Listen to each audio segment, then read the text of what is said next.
አልহামዱሊላህ ኻሊድን በዚህ ደረጃ ስላገኘሁት እዚህ ቆሞ ስላየሁት ትናንት ከለፋሁባቸው ልጆች ውስጥ ወንድሞች ውስጥ ነው አንዱ ኻሊድ። ተውሂድ የሚመስለን የእከሌ ሼክ ኪታብን ማብራራት ከሆነ አላብራራም። በቃ አላብራራም። ጁማ ሰላት ቁጭ ብለን ሰው በፀሐይ ደጅ እየተንቃቃ መስጂድ ሞልቷል ተውሂድ በሶስት ይከፈላል ብሎ ለ25 ደቂቃ የሚያብራራል። ለአንድ ቀን እኮ ችግር የለውም። በየሳምንቱ ያን ይደግማል ይሰለቻል። በመጀመሪያ ደረጃ ኡስታዝ ኻሊድ በገለጸው መልኩ ተውሂድ የሚገለጽ አይደለም። ተውሂድን በዚህ አይነት መልኩ መግለጹ ትልቅ ስህተት ትልቅም ነውር ነው። ምክንያቱም በዚህ አይነት መልኩ የተናገረበት ነገር ከምናስበው በላይ ሐቁንም ያልተወጣንለት የሆነ ለዚህም ስንባል የተፈጠርንበት ሰማያት ምድርም አጠቃላይ ፍጡራንን የፈጠረበት አላህ ለዚህ ታላቅ ጉዳይ ስለሆነ እንደዚህ አይነት ትልቅ ርዕስን በዚህ አይነት አገላለጽ መግለጽ ማንም የሚገኝ ከማን ትልቅ የሆነ ስህተት ነው። በዚህ አይነት እና የሚገርማችሁ ነገር እኔ ቀብር መሄድ ብዙ አልወድም። ከሄድኩም ዳዋውን መስማት አልፈልግም። ለምን አሪፍ መንፈሳዊ እንትን የእውነት እየገባ በቃ ሰውየው ቀብር እየገባ እኔም ውስጤ እየገባ ስለሞት እያለ ተነስቶ ይበጠብጠኛል። በቃ ብዙ ሰው የሚያስበውኛ ተፍሲር የምናስተምር ነው የሚመስለው። እኔ ተፍሲር ማስተምር ነው የሚመስለው። ተፍሲር አያስፈልገውም ቁርአን ይላሉ። የነብዩ ተፍሲር ወይም የሰሃባ ተፍሲር በየዘመኑ የመጡ የተፍሲር ሊቃውንቶች አያስፈልገውም ነው። ታዲያ ለምን የቁርአን ትምህርት የተከፍታችሁ ትፈስራላችሁ? አያስፈልገውም። ዒባዳ ማለት አምልኮ ማለት አይደለም። አምልኮ ስርዓትና ዒባዳ የተለያዩ ነገሮች ናቸው። ዒባዳ ማለት ቀጥታ ጥሬ ቃሉ ፍቺው አምልኮ ማለት ነው። ይህ ሰው በአሁኑ ሰዓት ቀጥታ ቁርአንይ ነው። በነቢዩ አለይሂ ሰላቱ ሰላም በሰሃቦች ሐዲስ የሚያዘናጋ ወደ ኩፍር የሚጠራ ሰው ነው። አላህ ከሸሩ ሴቶች እንጠብቅ። ወንዶች እንኳን ቢጠቁት አይመስለኝም። ኻሊድ ክብሮም ቁርአንን በአረብኛ ዕውቀቱ ሳይሆን በእንግሊዘኛ የፍልስፍና ዕውቀቱ ለማብራራት ሲሞክር ብዙ ጊዜ የምናየው ግለሰብ ነው። ይህን እኔ ያላልኩም ካለ መጥቶ መሞገት ይችላል። ከራሱ ተማሪዎች ነውና የወሰድነው ማለት ነው። ደግሞ ምን ይላል? ቁርአንን የምንረዳበት ዘዴ የምናገኘው ከራሱ ከቁርአን ነው። ቁርአንን ከቁርአን ውጪ ያለ ሌላ አካል ሰውም ይሁን መጽሐፍ የሚያብራራ ምንም ነገር የለም። ቁርአን ራሱ የተብራራ መጽሐፍ መሆኑን የሚያስረዱ በርካታ የቁርአን አንቀጾች አሉ። ለዚህም ነው የአላህ Subhanahu Wa Ta'ala መልእክተኛ ነብዩ መሐመድ ሰለላሁ ዐለይሂ ወሰለም ቁርአን ሙሉ በሙሉ ፈስረው ያልሄዱት። ምክንያቱም ቁርአን ሙፈሰር ወይም ነው ግልጽ የሆነ በመሆኑ ረሱል ሰለላሁ ዐለይሂ ወሰለም ምንም ያላብራሩትና ያልፈሰሩልን በራሱ የተብራራ ስለሆነ ነው ብሎ ጥቅል ሐሳብን አስቀምጦ ቁርአንን ማንም ሊፈስረን እንደሚያገባና ራሳችን እያነበብን እንድንረዳ ያደርጋል ማለት። ዌልካም ቱ ዘ ወርልድ ኦፍ ዘ ቁርአን። ወደ ቁርአን ዓለም እንኳን ደህና መጣችሁ። እና የሚገርማችሁ ነገር እኔ ቀብር መሄድ ብዙ አልወድም።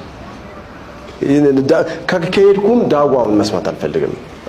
ለምን አሪፍ መንፈሳዊ እንትን የእውነት እየገባ በቃ ሰውየው ቀብር እየገባ እኔም ውስጤ እየገባ ስለሞት እያለ ተነስቶ ይበጠብጠኛል። በቃ ትምህርት ያስረዳል። ስብከት ኢሞሽናል ነው የሚያደርገው። አው ሞታለሁ ምናምን ትላለህ በዛ ሰዓት ላይ። ከዛ ስትደውልልህ ስልክ የስ ቤቢ የመጣው ነው ቀብር ነው አሁን ምናምን ትላለህ። ትምህርት ቤት እያለን ተማሪዎች እያለን አራት አይነት ተማሪዎች ነበሩ። አንደኞቹ የሚማሩት ከአስተማሪው ላይ ነው። ሌላ ምንም ነገር አይፈልጉም። ልክ አስተማሪው ገብቶ ማስተማር ሲጀምር በትኩረት እሱን ማዳመጥ ይጀምራሉ።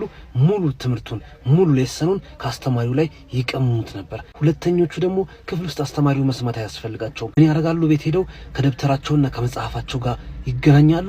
ከመጽሐፍ ያለውን ወደ ደብተራቸው እየገለበጡ ራሳቸውን በራሳቸው ብቻ ነበር የሚያስረዱት። በዚህ መንገድ ወደ ቀልባቸው ይገባል። ሶስተኞቹ ደግሞ አስተማሪው ሲያወራም መጽሐፉን ሲያነቡ አይረዱትም። ማንን ይፈልጋሉ? ከጓደኞቻቸው ጋር እንደ ግሩፕ ስራ ክብ ሰርተው ተቀምጠው እርስ በርስ ካልተመካከሩ በሚገባቸው ቋንቋ የሚያናግራቸውን ሰው ካላገኙ በፍጹም አይረዱትም። የሚፈልጉት ሰው ያስረዳቸው ነበር። አራተኞቹ ደግሞ እቤት አስጠኝ ተቀጥሮላቸው የተማሩትን ያነበቡትን ደግሞ ደጋግሞ በሌላ አማርኛ ካስረዳቸው በስተቀር አይረዱም ነበሩ። ይሄ የሰው ልጅ የመረዳት ክህሎቱ ፍጹም የተለያየ መሆኑን የምናይበት የልጅነት ጊዜያችን ነው። ኡስታዝ ኻሊድ ክብሮም የሚረዳበት መንገድ ወይም አንድ ነገር እሱን ታዕሲል የሚያደርግበት መንገድ ምንድነው? በአይኑ ሲያየው ያለ ዳዕዋ ያለ ተጨማሪ ታዕሲል ነው። ማንም ሰው ሳይነግረው ዳዕዋ ሳይደረግለት ባየው ነገር ቀልቡ ይነጋገርለታል። ነገር ግን ለኔ የሰራልኝ ነገር ለሌላው ሰው ይሰራል ማለት አይደለም። የዳዕዋ ሲስተም ይሄ ነው። ሰዎችን በሚገባቸው ቋንቋ በሚረዱበት ነገር ማናገር ነው። በአይናቸው እያዩ ተጨማሪ ንግግር የሚፈልጉ ሰዎች አሉ። እየሰሙ ትርጉም የሚፈልጉ ሰዎች አሉ። ቀብር ጋር መሄድ ሳይጠበቅበት ሰውየው በዙሪያው ብዙ ሰዎችን እያጣ እየቀበረ ብዙ ሰዎች በተለያየ መንገድ ሲሞቱ እየተመለከተ ቀጣይ እሱ መሆኑን አይረዳም። ለዚህ ነው ረሱል ሰለላሁ ዐለይሂ ወሰለም ቀብሮቻችን ጋርም ጭምር ዳዕዋዎችን ያደረጉት። ለዚህ ነው እሳቸው ብዙ ሐዲሶችን እዛው ቀብር ስፍራዎች ላይ ሊኖራቸው የተገባው። ሁሉም የሰው ልጅ በአንድ አይነትነት ባየው ነገር ብቻ ቀልቡ ሳይማይነጋገርለት ነው፣ ንግግር ይፈልጋል። እንዲያ ባልሆነማ እድሜ ዘመናችንን በሙሉ ሶላታችንን ስንት ሰዓት መስገድ እንዳለብን እናውቃለን። ሙአዚኑ ግን አሁንም ሐይ አለ ሶላህ፣ ነገም ሐይ አለ ሶላህ፣ ከነገ ወዲያም ሐይ አለ ሶላህ ይላል። ሁሌም ይጣራል። እስካልተጣራ ድረስ ወደ መስጂድ አንሄድም። ሰዓቱ እንኳን ቢያልፍ ሰዓቱ ደረሰ ወደ መስጂድ እንሂድ ሳይሆን የምንለው ምንድነው? ዛሬ ሙአዚኑ አዛን አይልም እንዴ? ዛሬ እዚህ መስጂድ ማብራት የለም እንዴ እንላለን እንጂ አሁን ሰላቱ ነው ሐይ እንስገድ የሚል ሰው የለም። አስታዋሽ እንፈልጋለን። በተደጋገመ ጉዳይ ላይም ጭምር የሰዎች የመረዳት ክህሎት የተለያየ እንደመሆኑ እኔ የተረዳሁበትን መንገድ ሌሎች ሰዎች ሊረዱት ስለሚገባ አያስፈልጋችሁም ብሎ በዳዕዋ መልክ አደባባይ ላይ ወደ ሚዲያ ወጥቶ መናገሩ ምናልባት የሰዎችን ፍጹም የሆነ የተለያየ የመረዳት ክህሎት ኮምፕሮማይዝ ማድረግና ማፈን ማጨቅ ሊሆንብን ይችላል። ዳዕዋችን ለሁሉም በሚገባው በሚረዳው ቋንቋ ሊሆን ይገባልና እዛ ቦታ ላይ የሚደረጉ ዳዕዋዎች አላስፈላጊ ናቸው ወደሚል ድምዳሜ በሂደት እንዳንደርስ ከተፈጠረብኝ ስጋት አንጻር ያነሳሁት ቪዲዮ ነው። እያንዳንዳችን የየራሳችን ሐሳብ ይኖረናል። የእናንተን ሐሳብ ደግሞ ኮሜንት ላይ አሳውቁኝ። ቪዲዮውን በደንብ ሼር አድርጉት። ወሰላሙ አለይኩም። እንዲህ ያለች ራሷን እየቀረጸች ማለት በብርሃኑ የነብዩ ሰለላሁ ዐለይሂ ወሰለም ስም እየተጠራ በብርሃኑ እሷ ራሷን እያሳየች ነው። ነሺዳ እያለች አይደለም፣ ነብዩን እያላቀች አይደለም። ይሄንን ስል አንዳንድ እህቶች እንደሚከፋችሁ አውቃለሁ። ይክፋችሁ፣ ደስ ይለኛል። አብሽሩ፣ ችግር የለውም። በነብዩ ሰለላሁ ዐለይሂ ወሰለም ጉዳይ ላይ ብትከፉ እኔም ብከፋባችሁ ችግር የለውም። ደስ የሚለው ምርጥ ወዳጅነት ማለት ምን መሰላችሁ? ዛሬ ተወቃቅሰን ዛሬ ተነጋግረን አንዳንዴ ተጫዋጩኸን ሁላ እንዴት እላለ እንዴት ይኛለች ተባብለን ነገ ስንገናኝ እንደ አዲስ ነው የምንጀምረው ህይወታችን። ምርጥ ሪሌሽንሺፕ ማለት ይሄ ነው። ተግባብተና መጠንቀቅ አለብን። ማዲሆች በጣም መጠንቀቅ አለባችሁ። በጣም ከባድ ነው። የነብዩ ሰለላሁ ዐለይሂ ወሰለም እውነቴን ነው የምነግራችሁ። መድህ የምታደርጉ ወንድሞች ከባዱን ስራ ነው የተቀበላችሁት፣ ከባዱን ስራ ነው የተሸከማችሁት። ይሄን ከባድ ስራ በአግባቡ ካልሰራችሁት ከወደቃችሁ ሙዚቃዊ ከመሰለ ሰዎችን በሌላ መንገድ ወደ ሌላ መንገድ የሚወስድ ከሆነ ትጠየቁበታላችሁ። እና የሚጠይቋችሁ ነብዩ ሰለላሁ ዐለይሂ ወሰለም ናቸው። በሲሪያ ቁርአን ጥናት ማዕከል ብዙ ሰው የሚያስበው እኛ ተፍሲር የምናስተምር ነው የሚመስለው። እኔ ተፍሲር የማስተምር ነው የሚመስለው። ተፍሲር ማለት ትርጓሜ ማለት ነው አይደል? ቃል በቃል ነው። አሁን ተፍሲር ስትል ተፍሲር ከቃሉ አንፃር ብንሄድ ወላ የእቱነከ ቢመሰሊን ኢላ ጂእናከ ቢልሐቅ ወአሕሰነ ተፍሲራ ይላል። ምንም አይነት ጥያቄ ላንተ አይጠይቁም፣ ይዘውልህ አይመጡም። እኛ ምርጥ የሆነ ምላሽ ምርጥ የሆነ ትርጓሜ ይዘንልህ ብንመጣ እንጂ ይላል ሱረቱል ፉርቃን ምዕራፍ 25 ላይ። ማለት ይሄ ራሱን የቻለ በጣም ጥልቅ ማብራሪያ የሚፈልግ ነገር ነው። ግን እኔ ራፍሊ ላስረዳህ እሞክራለሁ። ባጭሩ እንድታቅል የሚፈልገው ነገር ትርጉም ሲባል የአንድ ነገር ትርጉም ሲባል በቃ ትርጉሙ ነው። ለምሳሌ አንተ ቋንቋውን የማታውቀው ከሆነ ذلك الكتاب لا ريب فيه هدى للمتقين የሚለውን ተረጉምልሃለሁ በአንተ ቋንቋ በሚገባህ ቋንቋ። እሱ ትርጉም ነው፣ ተፍሲር ነው። አላህ የሚፈልገው ግን እኛ ተፍሲር እንድንማር ነው ወይ?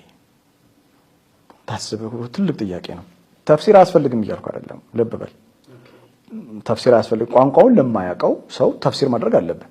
ለምሳሌ ለአረብ ለሆነ ሰው ኢና አንዘልናሁ ቁርአንን አረብያን ለዓለኩም ታቂሉን የሚለው እንዴት ነው የምትፈስርለት? ራሱን ነው ማነበለት። በቃ ስለዚህ ተፍሲር አያስፈልገውም ማለት ነው። እሱ ለምን መጽሐፉ ራሱ ተፍሲር ነው፣ ተብራርቷል። ተፍሲር አያስፈልገውም ቁርአን ይላሉ። የነብዩ ተፍሲር ወይም የሰሃባ ተፍሲር በየዘመኑ የመጡ የተፍሲር ሊቃውንቶች አያስፈልገውም ነው። ታዲያ ለምን የቁርአን ትምህርት ቤት ከፍታችሁ ትፈስራላችሁ? አያስፈልገውማ። ተፍሲሩን እንደፈለጉ ያጣመሙታል። ሰላት እኮ አሁን የለም እያሉን እኮ ነው። ቁርአን ላይ ስንት ከመቶ በላይ ተጠቅሶ አይደል? አዎ ተጠቅሷል። ሰላት ማለት ግን ሐረከይ ማለት አይደለም። ይሄ መቆም ማጎንበስ ሱጁድ አይደለም። ሰላት ማለት ቢማዕና ሲላ ዝምድና ከአላህ ጋር ጥሩ ግንኙነት መቀጠል ማለት ነው። ከዛስ ሌሎችም ይመጣሉ። ጂሃድም እንደዚሁ ምን ማለት ነው ሲባል ታዊል አደረጉት። ዶክተር ማህሙድ ሻህሩር እኮ መጨረሻ ላይ ሲናገር ኸምርና ዚና ራሱ ሐላል ነው ያለው። ቁርአንን እንዴት ተቀበሉት ታዲያ? አሁን እኮ ለእነዚህ ሰዎች ከሐዲስ ማስረጃ እዚህ ብሎ ሩቅ ቦታ ከመሄድ ቁርአንን እንዴት እንደተቀበሉት ንገሩን ቢባሉ በምን መልኩ ነው የሚነግሩን? ምክንያቱም ቁርአን ከላይ መጽሐፍ ሆኖ አልወረደም፣ የታወቀ ነው። ቃል ሆኖ ነው አይደል የመጣው? ማን ይዞ መጣ ስንላቸው እነዚህን ሰዎች ጅብሪል አለይሂ ሰላም። ጥሩ ለማን ሰጣ ስንላቸው ለነቢያችን ሰለላሁ ዐለይሂ ወሰለም ይላሉ። እስከዚህ ድረስ አብረን ሄደናል ነው። ነቢያችን እስከ ጅብሪል በቃል ደረጃ የተቀበሉትን ቁርአን ምን አደረጉት እኮ ነው አሁን ጥያቄው። ጻፉት እንዳይባል እሳቸው ማንበብም መጻፍም እንደማይችሉ ማስረጃዎች አለን። አይ ለሰሃባዎቻቸው አሰምተው ሰሃባዊ ጻፉ ከተባለ ቁርአኑ በማን በኩል ነው ወደኛ የደረሰው? በእነዚህ በጻፉ ሰሃባዎች። ማን የቱን ሱራ እንደጻፈው የቱን አየት አን ከሚል ነው የመጣው ማለት ነው። ስለዚህ ሐዲሱን አንቀበልም ካሉ ቁርአኑን እንዴት ተቀበሉ ታዲያ? ሐዲሱም የመጣበት መንገድ ቁርአኑም የመጣበት መንገድ በእነሱ ነው። ለየት የሚያደርገው ቁርአኑ ሙተዋቲር መሆኑ። ስለዚህ እንዴት አድርገው ነው የሚሆኑት? እሺ የኢሳን ጉዳይ ምን ያደርጉታል? ይሄ እኮ ይከብዳቸዋል ሁሌ። ወሙበሽረን ቢረሱሊን ያእቲ ሚን ባዕድ ስሙሁ አህመድ። ማን ነው አህመድ? ኢሳ እንግዲህ አንድ ረሱል ከኔ በኋላ ይመጣል ተከተሉት ምኑበት ብሏል። በአንድ ረሱል መካድ በሁሉም እንደ መካድ ነው አይደለም? ማን ነው የሚመጣው ብለን ስንጠይቀው አህመድ ነው አለን። ማን ነው አህመድ? ማን ነው አህመድ ነው? ነቢ ሙሐመድ ሰለላሁ ዐለይሂ ወሰለም ናቸው ካለን እኛ ምን ማስረጃ አለን እሳቸው ለመሆናቸው? እሳቸው ሙሐመድ እንጂ አህመድ አይደሉም። ቁርአን ወማ ካነ ሙሐመዱን አባ አሐዲን ሚን ሪጃሊኩም ሊል ነው። ቁርአን ይዝም ከሆነ ያ ሰው ከቁርአን ውጭ ሌላ አልቀበልም ካለ ኢሳ ብስራት ያደረገው ከኔ በኋላ ይመጣል ያለው አህመድ ማን ነው በለው። እሳቸው ናቸው ይላል። አሁን እሳቸው ለመሆናቸው ምንድነው ደሊሉ? በሙሐመድ ነው እኛ የምናውቃቸው። ቁርአንም አራት ቦታ ሙሐመድ በሚለው ስም የጠራው። እዚህ ጋር አህመድ ያለው ምን ማስረጃ አለው? ከየትም ሊያመጣ አይችልም። ስለዚህ በአህመድ ረሱልነት ሊክድ ነው ማለት ነው። አምኛለሁ ካለ ደግሞ እንዴት ሊሆን ነው? ግን ምንድነው ጉዳዩ ሲባል እኛ ሀገር እኮ የተጀመረ ጉዳይ አይደለም። ይሄ የውጭ ተልእኮ ያለው ከ200 ዓመት በፊት ክርስትናን ከአውሮፓ ምድር ለማጥፋት ኢንላይትመንት ሙቭመንት በሚል ጀምረው ተሳክቶላቸዋል። ከ70% በላይ ከሆነ አውሮፓ ላይ እኮ የክርስቲያን የነበረው በስም ኤቲስት እኮ ነው። በአሁኑ ሰዓት የለም በፈጣሪ መኖርም አያምንም። ያን እንቅስቃሴ ወደ አረቡ ዓለምና ወደ እስልምናው አመጡት። ሲጀመር ህንድ ሀገር ነው የጀመረው። እነ ሰይድ አህመድ ኻን ህንድ ሀገር ተጀመረ። ከዛ ወደ አረቡ ዓለም ሲመጣ ግብጽ ላይ እነ ዶክተር ተውፊቅ ሰዲቂ ጀመሩት። ከዛ በኋላ ነው አሁን እነ ማህሙድ አቡረያ ከተቀበሉት በኋላ በአሁኑ ሰዓት መንፈሳዊ መሪ የሚባለው አህመድ ሱብሂ መንሱር ነው። እነሱ ጉዳዩን እያስፋፉት መጡ።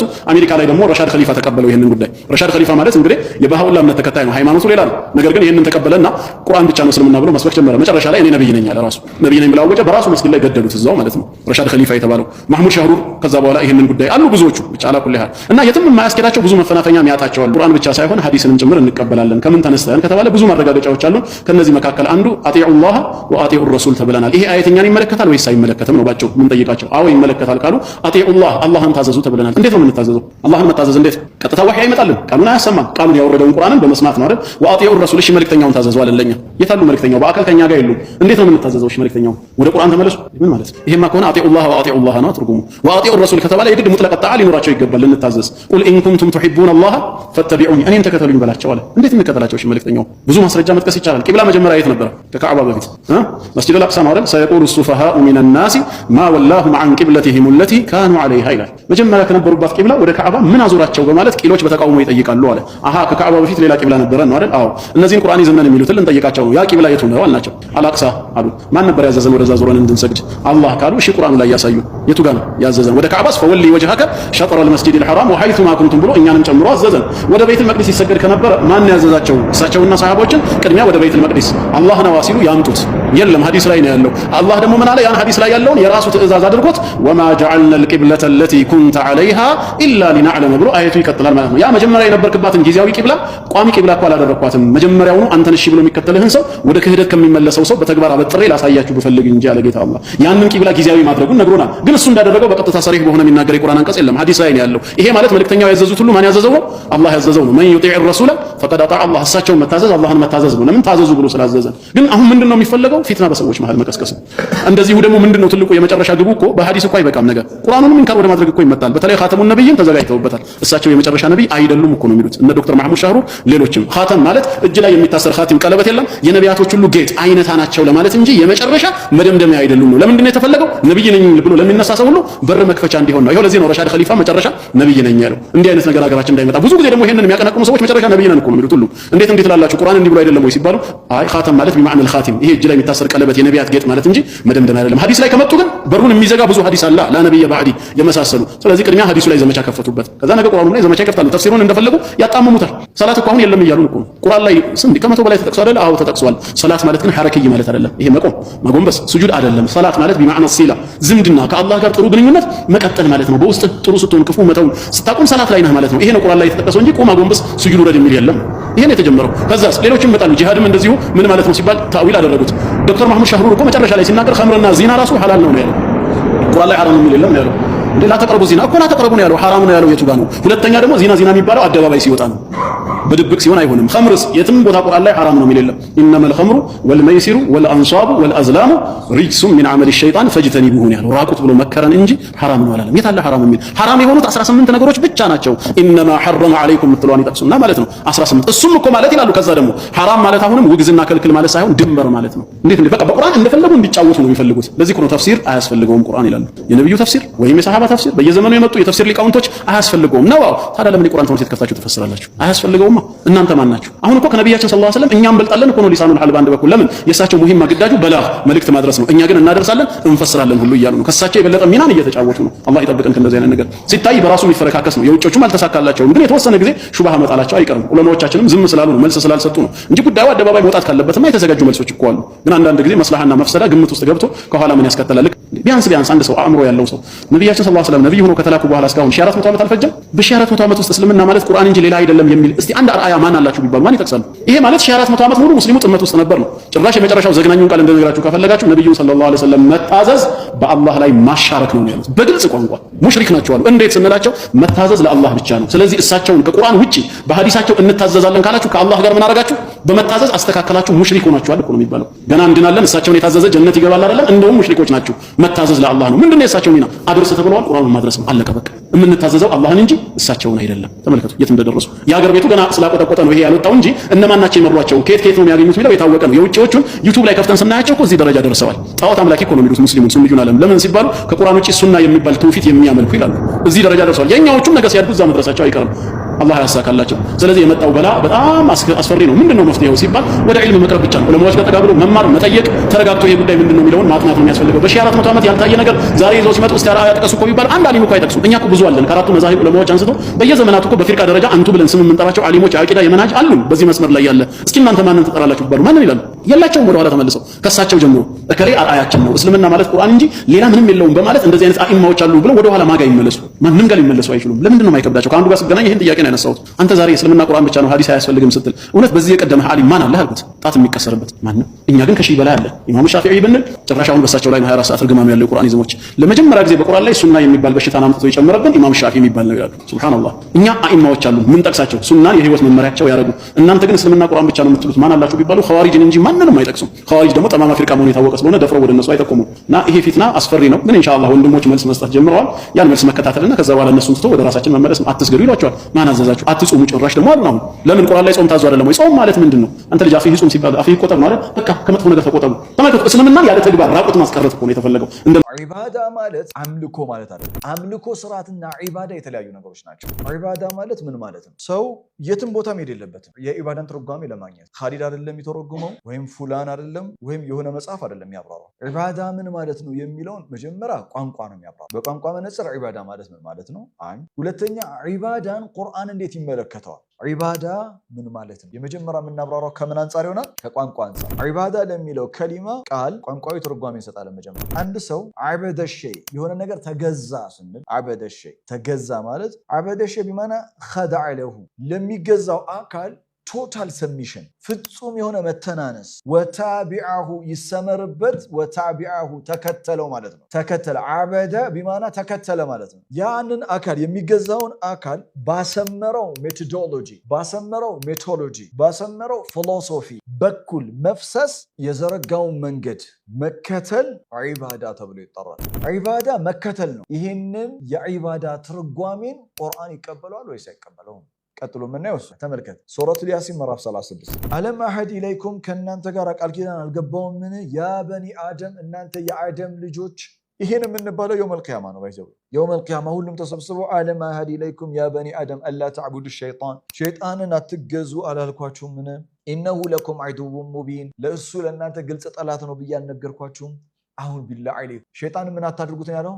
አላ ተዕቡዱ ሸይጣን ሸይጣንን አትገዙ። ሱዓል ሙሂም ጅደን ኬፍ ኢንሳን የተዕበድ ሊሸይጣን ሰው ሸይጣንን ይገዛል ማለት ምን ማለት ነው? ለሸይጣን ሰላት ይሰግዳል ማለት ነው? ለሸይጣን ብር ይሰጠዋል ማለት ነው? እንዴት ነው ለሸይጣን ሰው የሚገዛው? ሸይጣንን የሚከተለው እንዴት ነው ሰው? ዒባዳ ማለት ኢትባዕ ነው። ሸይጣንን መገዛት ማለት ሸይጣንን ኢትባዕ ማድረግ ነው። መልካም። እንዴት ነው ሰው ለአላህ መገዛት የሚችለው?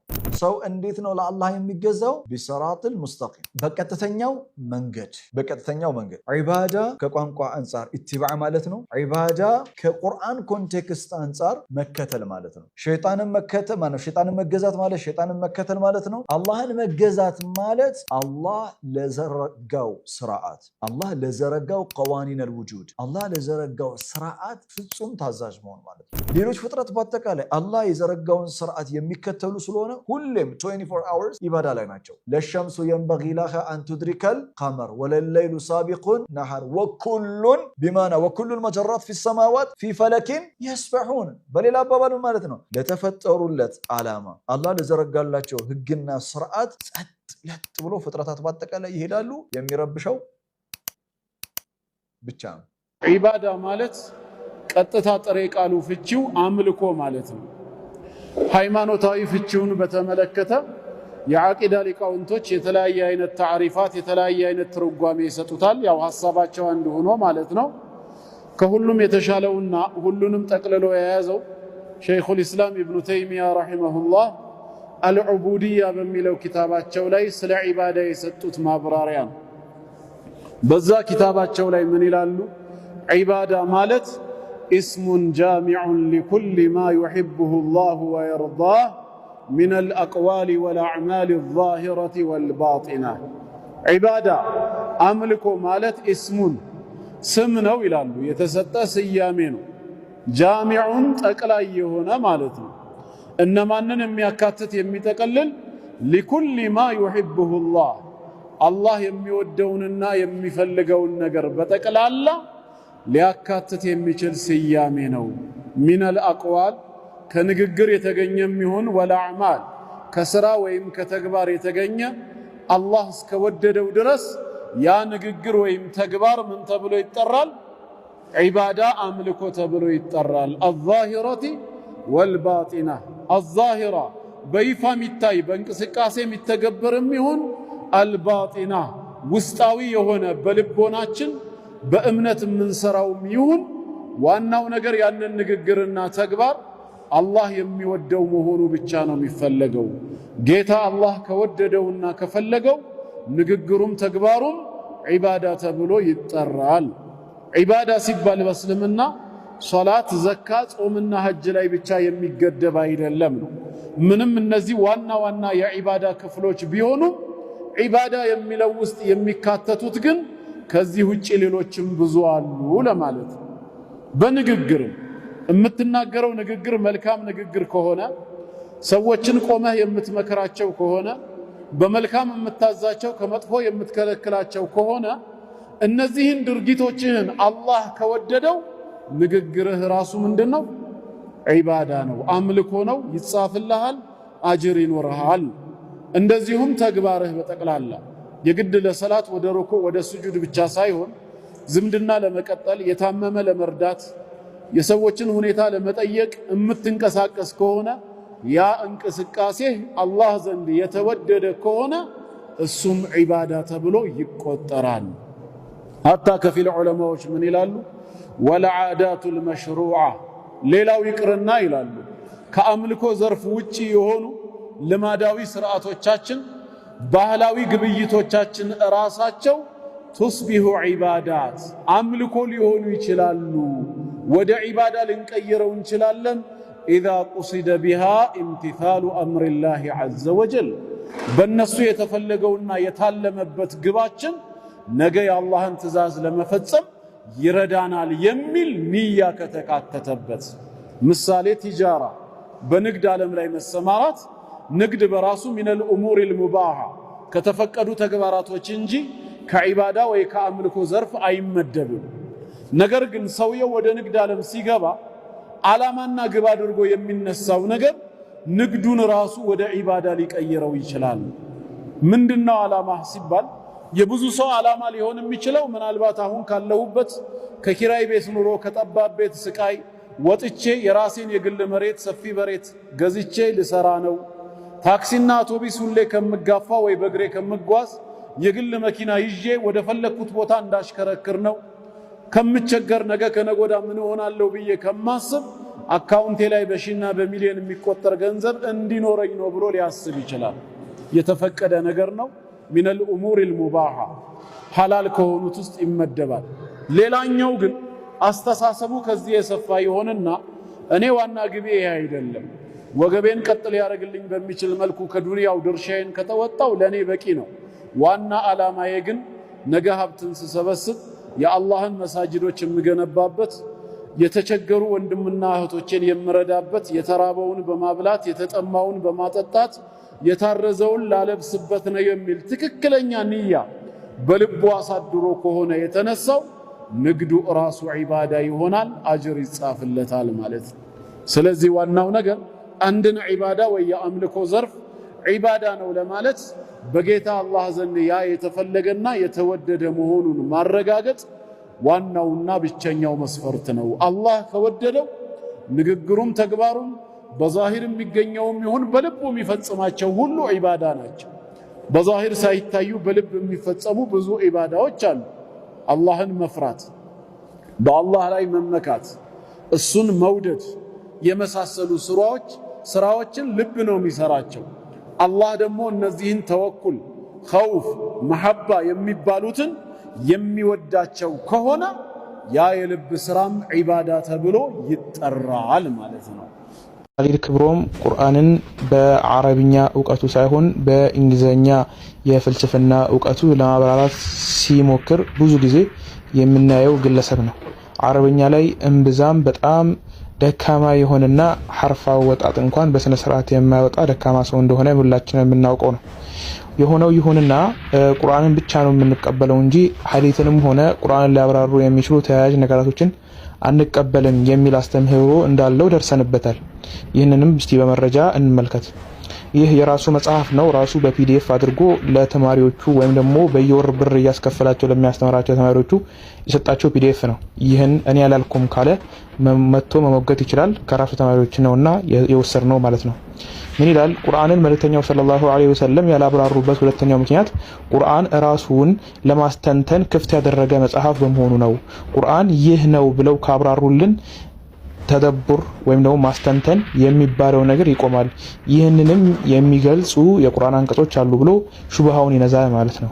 ስለዚህ ቁርአን መልእክተኛው ሰለላሁ ዐለይሂ ወሰለም አላብራሩትም ብሎ እና ደግሞ ይህንንም ካብራሩ ረሱል ሰለላሁ ዐለይሂ ወሰለም ቁርአንን የሚያብራሩ ከሆነ ምን ይሆናል? ቁርአን ለማስተንተን ክፍት ያልሆነ መጽሐፍ ይሆናል። ስለዚህ ዝግ መጽሐፍ ይሆናል ብሎ ይህንን መርዛማ አስተሳሰብ ቁርአንን ብቻ ነው የምንከተለው የሚል አስተሳሰብ ያስቀምጣል። ሌላም መግቢያው ላይ ደግሞ ምን ይላል? ቁርአንን የምንረዳበት ዘዴ የምናገኘው ከራሱ ከቁርአን ነው። ቁርአንን ከቁርአን ውጪ ያለ ሌላ አካል ሰውም ይሁን መጽሐፍ የሚያብራራ ምንም ነገር የለም። ቁርአን ራሱ የተብራራ መጽሐፍ መሆኑን የሚያስረዱ በርካታ የቁርአን አንቀጾች አሉ። ለዚህም ነው የአላህ Subhanahu Wa Ta'ala መልእክተኛ ነብዩ መሐመድ ሰለላሁ ዐለይሂ ወሰለም ቁርአንን ሙሉ በሙሉ ፈስረው ያልሄዱት። ምክንያቱም ቁርአን ሙፈሰር ወይም ደግሞ ግልጽ የሆነ በመሆኑ ረሱል ሰለላሁ ዐለይሂ ወሰለም ምንም ያላብራሩትና ያልፈሰሩልን በራሱ የተብራራ ስለሆነ ነው ብሎ ጥቅል ሐሳብን አስቀምጦ ቁርአንን ማንም ሊፈስረን እንደሚያገባና ራሳችን እያነበብን እንድንረዳ ያደርጋል ማለት ነው።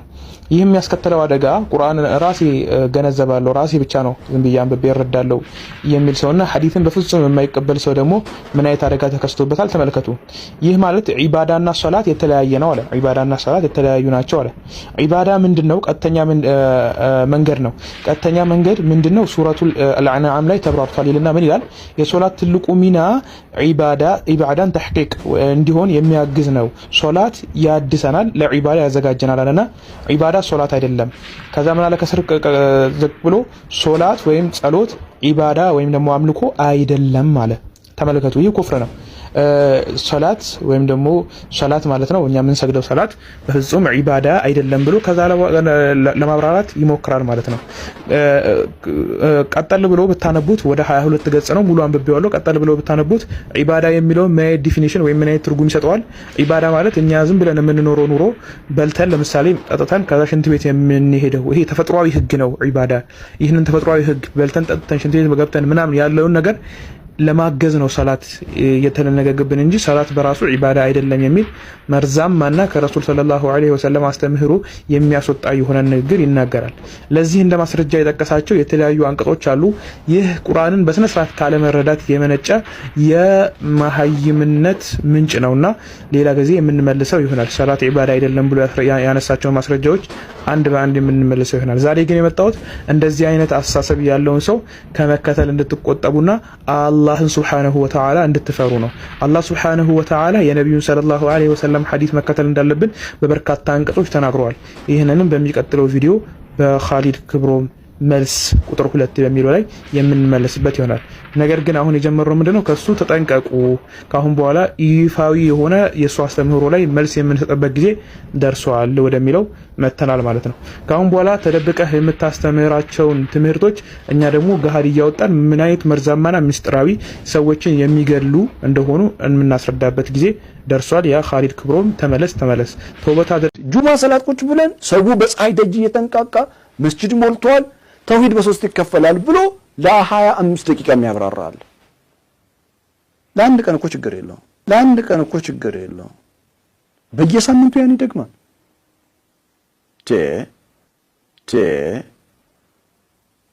ቁርአን እኮ ስንት አይነት አፕሮች አለው፣ ስንት አይነት መንገድ አለው ተውሂድን የሚያስተምርበት እና ሁሉ ጊዜ ተመሳሳይ የሆነ አፕሮች ያለው እባካችሁ ተመሳሳይ ምግብም ይሰለቻል።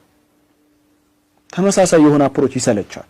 በመጀመሪያ ደረጃ ኡስታዝ ኻሊድ በገለጸው መልኩ ተውሂድ የሚገለጽ አይደለም። ተውሂድን በዚህ አይነት መልኩ መግለጹ ትልቅ ስህተት ትልቅም ነውር ነው። ምክንያቱም በዚህ አይነት መልኩ የተናገረበት ነገር ከምናስበው በላይ ሐቁንም ያልተወጣንለት የሆነ ለዚህም ስንባል የተፈጠርንበት ሰማያት ምድርም አጠቃላይ ፍጡራንን የፈጠረበት አላህ ለዚህ ታላቅ ጉዳይ ስለሆነ እንደዚህ አይነት ትልቅ ርዕስን በዚህ አይነት አገላለጽ መግለጽ ማንም የሚገኝ ከማን ትልቅ የሆነ ስህተት ነው። በዚህ አይነት መልኩ የተውሂድን ርዕስ መግለጽ የማይደፈርን ነገር መድፈር ነው። የተናገራቸው ነገራቶች አሉ። ጁምዓ ሶላት ሰው እንደዛ የሆነ ተውሂድ ለ3 ይከፈላል ብሎ ለ25 ደቂቃ ያብራራል ብሎ በሱ ቤት በጣም ተገርሞ የተናገረው ነገር አለ። ታዲያ ተውሂድን ለ25 ደቂቃ ማብራራት የሚያስገርምና እንደ ነውር ታይቶ በዚህ መልኩ የሚገለጽበት ጉዳይ ነበር። ለ25 ደቂቃ አይደለም ለ25 ዓመት ቢወራ የማይጠገብ ርዕስ እንደ ነውር ተደርጎ መቅረብ ጀመረ ማለት ነው። ነቢዩ ሰለላሁ ዐለይሂ ወሰለም እኮ ለ25 ደቂቃ አይደለም ለ13 ዓመታት ነው ሌሎችን ርዕስ ሳይቀላቅሉ በተውሂድ ላይ ብቻ ሲያብራሩና ህዝባቸውን ሲመክሩ ህዝባቸውን ሲገስጹ የነበረው። በላኢላሃ ኢላላህ ርዕስ ላይ ብቻ እኮ ነው ነቢዩ ሰለላሁ ዐለይሂ ወሰለም 13 ዓመት የፈጀባቸው። የነቢዩ ሰለላሁ ዐለይሂ ወሰለም 13 ዓመት ሳይገርምህ ለ25 ደቂቃ መብራራቱ ምን አዲስ ነገር መጣና? ሱብሃንአላህ። እንዲያው በየጊዜው የምናያቸው አዳዲስ ወጣ ያሉ ሐሳቦች አሉ። እንደዚህ ወጣ ያሉ ሐሳቦችን ቀጥታ ቁርአን ሐዲስ ጋር የሚጋጩ ሐሳቦችን እያያዛችሁ የምትቀርቡት ለምን እንደሆነ አይገባኝ። ተውሂድ የሚለው ቃሉ ከሆነ የሚያስደነግጣችሁ ተውሂድ ማለት አላህን በአምልኮት መነጠል፣ አምልኮትን ለአላህ ብቻ ማድረግ፣ ለየትኛውም ፍጡራን አለማድረግ ማለት ነው። ምናልባት ተውሂድ የሚባለው ቃሉ ከሆነ የሚያስደነግጣችሁ ከዛ ምንድነው ያለው? ተመሳሳይ ምግብ እንኳን ይሰለቻል።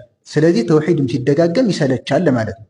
ወላሂ የተውሂድ ርዕስ ለ25 ደቂቃ አይደለም ለ25 ዓመት በተደጋጋሚ ቢነገር ሰላማዊ ቀልብ ላለው ንጹህ ቀልብ ላለው ሰው ወላሂ የሚሰለች ርዕስ አይደለም። አላህ ሱብሓነሁ ወተዓላ በዚህ በተውሂድ ርዕስ ላይ ብቻ ከመጀመሪያ ነብይ እስከ መጨረሻ ነብይ ድረስ ያሉትን ነብያቶችን በሙሉ አንድ አይነት ርዕስ አስዞ ነው የላካቸው። አላህ ቁርአን ላይ ምንድነው ያለው? ወለቀድ በዓትና ፊ ኩሊ ኡመቲን ረሱለን አን ዕቡዱላህ ወጅተኒቡት ጧጉት። በእርግጥም በሁሉም ህዝብ ላይ መልእክተኛ ልከናል። እነዛ መልእክተኞች ምን እያሉ የሚጠሩ የሆኑ አላህን በብቸኝነት አምልኩ፣ ጣዖታትን ራቁ። ከመጀመሪያው ሩሱል እስከ መጨረሻው ነቢዩ ሰለላሁ ዐለይሂ ወሰለም ድረስ ያሉ መልእክተኞች በሙሉ አላህን በብቸኝነት አምልኩ፣ ጣዖታትን ራቁ እያሉ ይህንን የተውሂድ ርዕስ ነቢያቶች በሙሉ አስተጋብተዋል። ይህ የተውሂድ ርዕስ የሚሰለች ርዕስ አይደለም። በየጊዜው በየሰዓቱ እስትንፋሳችን እስካለ ድረስ ልንደጋግመውና ልንጣራበት እኛም ልንሰራበት የሚገባ ተግባር ነው። የተውሂድ ጥሪ ተደጋገመ ብሎ መሰልቸት ማለት እኮ ይሄ እኮ ትልቅ የቀልብ በሽታ ነው። ተውሂድንም ለ3 ከፍሎ ማብራራታቸው ከሆነ የሚገርመው 3ቱን የተውሂድ ክፍሎች ቁርአን ውስጥ እናገኛቸዋለን። አይ ይሄኛው የለም የሚል ካለ ሃቱ ቡርሃነኩም ኢን ኩንቱም ሷዲቂን፣ ነብዩ ሰለላሁ ዐለይሂ ወሰለም የለፉለትን የደሙለትን የተሰበሩበትን ይህንን የተውሂድ ጥሪ 25 ደቂቃ አብራራብኝ ብሎ የሚሰላች ሰው ካለ የተውሂድ ርዕስን ይዘው የሚያብራሩ ሰዎችን ሳይሆን መውቀስ ነፍሱን ራሱን መፈተሽ ነው የሚያስፈልገው። ፊት ለፊትህ ያሉ ተማሪዎችን በዚህ አይነት መልኩ ከሆነ ተቀብለህም እያስተማርክ ያለው ተውሂድ ትኩረት የማይሰጥ ትውልድን እየቀረጽክ ነው ማለት ነው። ነስአሉላህ ሰላመተ ወልዓፊያ። አላህ ሁሌም ነቢያቶች ለለፉለት ተውሂድ የምንለፋ ሰዎች አላህ ያድርገን። በተውሂድ ላይ እየተጣራን በተውሂድ ላይ የምንሞት ሰዎች አላህ ያድርገን። ወሰላሙ አለይኩም ወረሕመቱላሂ ወበረካቱ።